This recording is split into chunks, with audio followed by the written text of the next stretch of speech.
आज एकादशी, तर एकादशीच्या सगळ्यांना शुभेच्छा. तर एकादशी निमित्त आपल्याला आज मऊसूत अशी खिचडी करायची आहे.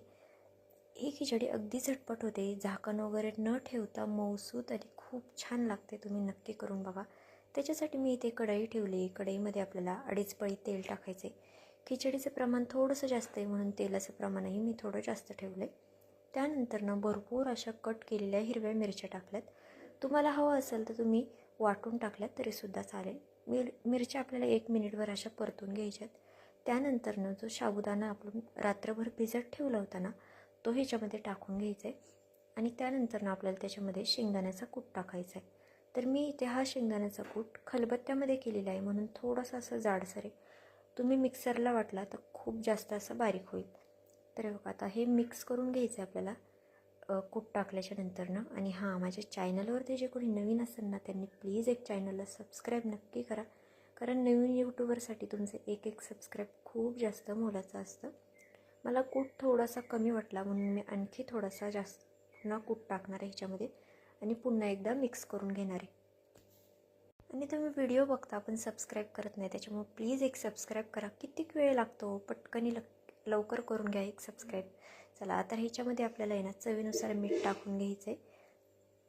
तुम्ही अशा पद्धतीने नक्की करून बघा. खिचडी खूप भारी लागते आणि थोडीशी झणझणीत असली ना तर खायला अजून चांगली लागते. तुम्हाला तिखट किती लागतं त्यानुसार मग तुम्ही मिरच्यांचं प्रमाण कमी जास्त करू शकता.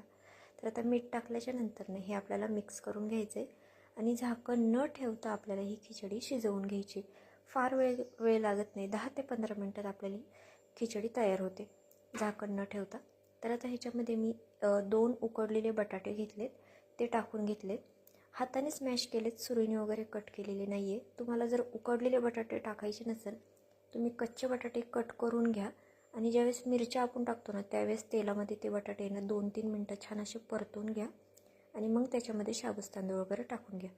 तर मी ते उकडलेले बटाटे टाकलेत. खूप जास्त जर तुम्हाला मोठे वाटत असेल ना तर नंतरनं तुम्ही कलथ्याच्या साहाय्याने असे बारीक करू शकता. तर हे बघा आपण आता आहे ना हे आता छान अशी खिचडी आपल्याला शिजवून घ्यायची. फक्त एक लक्षात ठेवायचे, 2-2 मिनटाला आपल्याला खिचडी आहे ना अशी हलवत राहायची, म्हणजे जेणेकरून खिचडी खाली लागणार नाही किंवा कडक होणार नाही, मऊ लुसलुशीत होईल आपली खिचडी. त्याच्यामुळं 2-2 मिनटाला आपल्याला सगळीकडनं खिचडी अशी मिक्स करून घ्यायची.